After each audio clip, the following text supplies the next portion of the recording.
Hi! Grüß dich. Warst du einkaufen?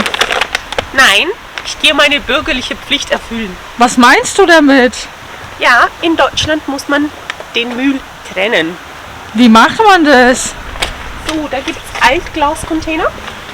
Ich habe hier zum Beispiel, da steht Weißglas hier. Hier rein.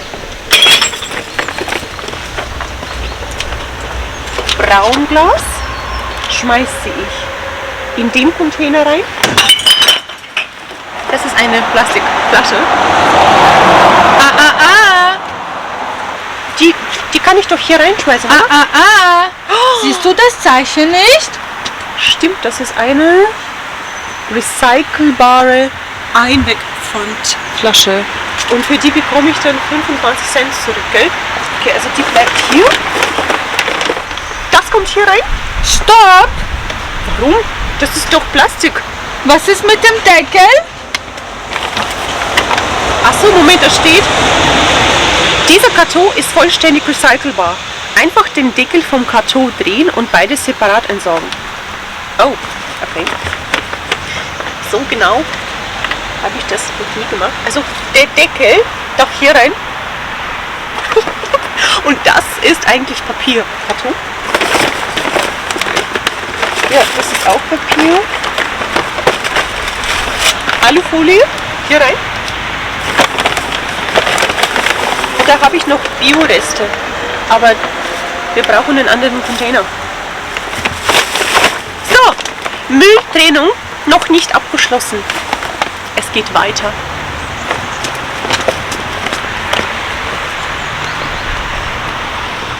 Hallo zusammen and welcome to lesson 20 in 30 But Series German in 30 days. We are making progress, guys. We have 10 more videos to go and then we're done. I mean, you're done. Hopefully, Art 2. And yeah, we'll see how it goes. Anyway, as you can probably tell from the intro to this video, we have a very serious topic on today's agenda, like in terms of the German culture, which is recycling, right? It's very serious, trust me. Die Mülltrennung. It's like, you know, in the backyard where you've got all those containers like devoted to, I don't know, plastic or paper or tins and glass, and the neighbors, they're like spying on one another whether or not you're doing your duty, right, your civil duty, and you put the rubbish into the correct container. I have to be honest, as you've seen in the intro, I probably still make mistakes. I do not know it like very well, I think.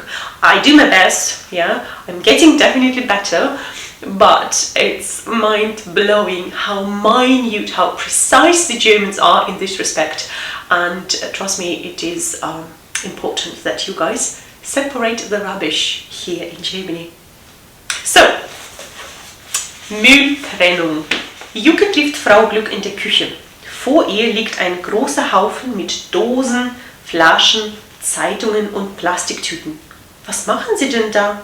Ich sortiere Flaschen, Dosen, Alufolie, Plastik und Papier und lege alles getrennt auf einen Haufen. Was machen Sie dann damit? Ich bringe alles in die entsprechenden Container.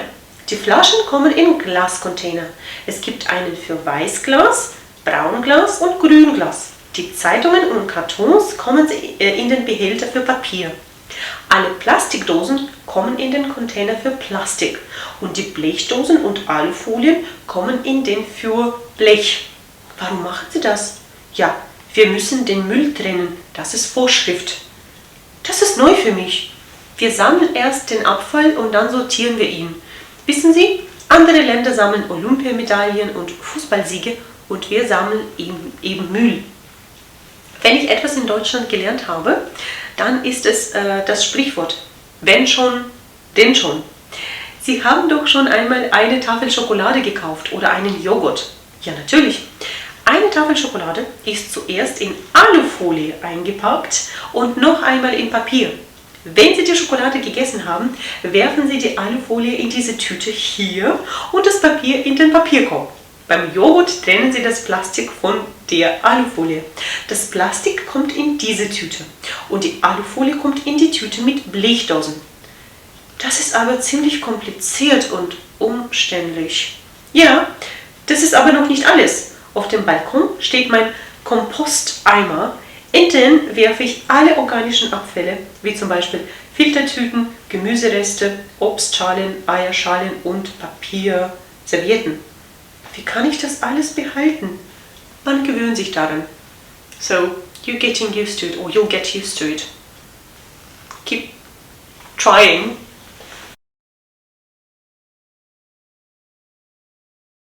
In one of my videos early in this series, we talked about the so-called two-way prepositions that can cause a bit of a headache, right? Because sometimes the same preposition is followed by the accusative case, and sometimes it is called by the dative case, right? It's like, excuse me, when do I need to use which, right? And the truth is, these prepositions are preceded by verbs that already indicate the case that has to follow this preposition, okay? So, for example, we've had this example already. Ich lege, ja, legen, ich lege das Buch auf den Tisch. This is an activity, ja, auf den Tisch. The result being, das Buch liegt auf dem Tisch, right? So, liegen auf den, liegen auf dem, okay? Because liegen describes an activity and is followed by the preposition that needs the accusative case, okay? Preposition is the same, it's auf, but in liegen, liegen happens to be irregular, right? And it describes the result of this activity and thus has to be followed by the dative case. I mean, the preposition that follows liegen, which is auf, right? Das Buch liegt auf dem Tisch. Okay? Ich lege das Buch auf den Tisch, das Buch liegt auf dem Tisch. So, the example from today's text. Frau Glück legt alles getrennt auf einen Haufen. Okay? As opposed to, die Zeitungen liegen auf einem Haufen. Okay? So, liegen, accusative, liegen, dative. We've also learned stellen versus stehen. Okay? So, Frau Glück stellt den Komposteimer auf den Balkon. Accusative. Der Komposteimer steht auf dem Balkon. Dative.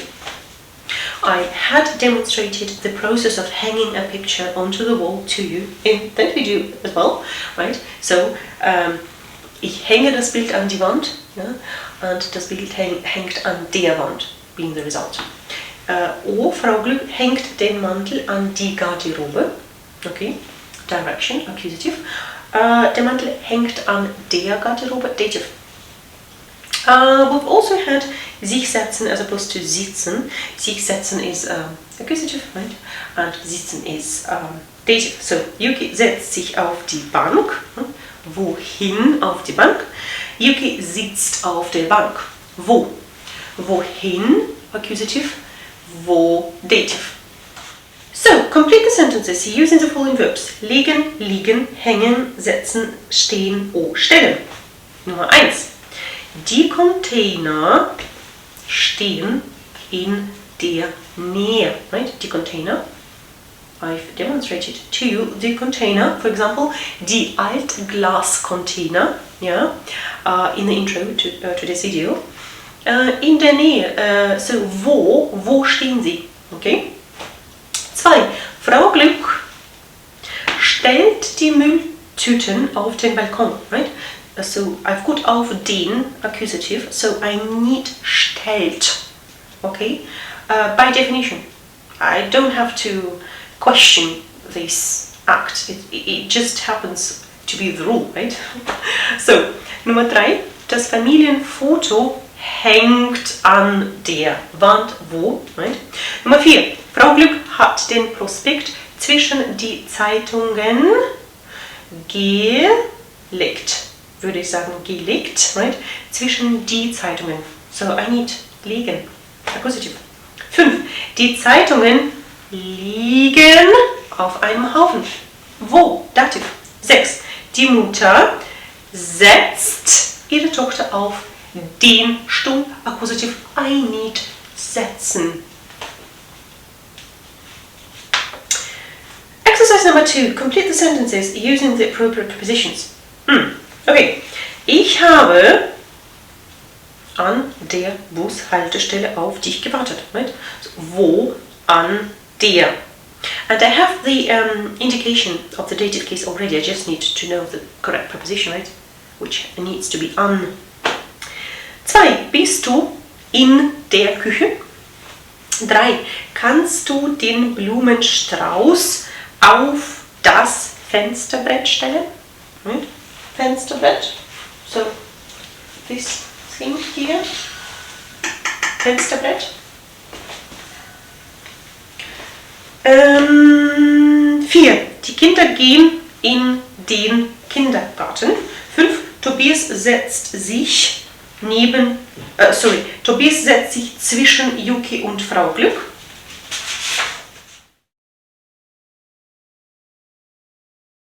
German seems to have a lot of multifunctional words. Last week we learned about a beautiful function that definite articles can have, so they can be used as demonstrative pronouns, right, in spoken German. Today we will learn another beautiful function of the indefinite articles, EIN-EINE-EIN, with some minor changes to the forms, okay, more to it in a second, and they can be used as indefinite pronouns. Let's have a look. Ich habe 4 Orangen gekauft. Eine habe ich schon gegessen. Eine does not precede any nouns here, right? It can perfectly stand on its own because it is used as an indefinite pronoun here, okay? And we've learned that pronouns, they can replace nouns, right? So, as you can see, eine habe ich schon gegessen, right? That's the subject of the sentence, okay? Example number 2. 5 Kollegen sind zur Arbeit gefahren. Alle 5 sind mit dem Auto gefahren. Keiner hat die U-Bahn genommen. So we've learned keiner as a negative article, right? So it does have to negate nouns, but in this case it does not precede any nouns. It stands on its own because it's an indefinite pronoun here. Okay, so the subject of the sentence again. Keiner hat die U-Bahn genommen. Example number 3 to demonstrate what happens in the plural. Hast du Kirschen gekauft? Ja, ich habe welche gekauft. Okay? 3 different forms, right? So in the positive, einer, or eine in this case, to negate we use keiner, and in the plural, welche. So, what is going on here? First of all, the indefinite pronouns einer, eines, or eine, they stand for one person or for one object from a number of persons or a number of objects, right? So 4 Orangen, eine, 5 Kollegen, keiner, Kirschen, welche, right? So in terms of the forms, we know already what happens to the indefinite articles, right? In the nominative, in the accusative, and in the dative cases. So I've mentioned the minor changes to the forms. So in the nominative, masculine nouns, we've got einer instead of ein. Feminine nouns, eine stays the same, and neuter nouns, eins or eines. Okay? Then accusative, obviously, one change that affects masculine nouns, einen, eines, eine, or einen, eine, eines, and dative case, einem, einer, einem. Okay? And then in the plural, in the nominative and in the accusative, we've got welche, welche, welche, welche, welche, and in the dative, one change, welchen. Okay? Right. The negative form, already introduced, okay? It's kein, and kein is declined along the same lines as ein, right? So it's in the nominative, masculine nouns keiner, feminine nouns keine, and neuter nouns keins or keines. Okay, then accusative case keinen, keins, keine, or keine, keins, and dative keinem, keiner, keinem. Okay, and also in the plural we've got keine, keine, keine, keine, keine, nominative, accusative, and in the dative case keinen, keinen, keinen. Okay. Whew, that's complicated, isn't it? One exercise. Hast du 2 Briefmarken für mich? Yeah? And your job is to complete the sentences with the indefinite pronoun. Ja, auf meinem Schreibtisch oben rechts liegen welche. Okay? Nummer 2. Hast du einen Mann mit einem grünen Hemd gesehen? Ja, da vorne steht einer. 3. Ein Buch liegt auf dem Fenster. Auf dem Tisch liegen auch noch welche. Right? Plural. No exceptions. Welche. 5. Ich hole mir einen Hamburger. Möchtest du auch einen? Alright guys, that's all for today. I hope it's been helpful. I wish you joy and success on your learning journey, and I'll see you next week with video number 21. Whew. Take care. Tschüss zusammen. Bye guys.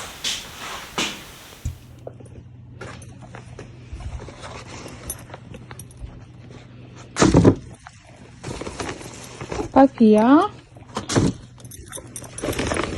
Papier. Papier.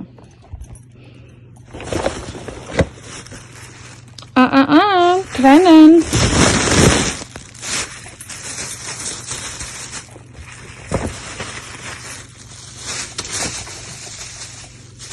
Organik, Bio, Rest, Müll und Plastik kommt in Restmüll.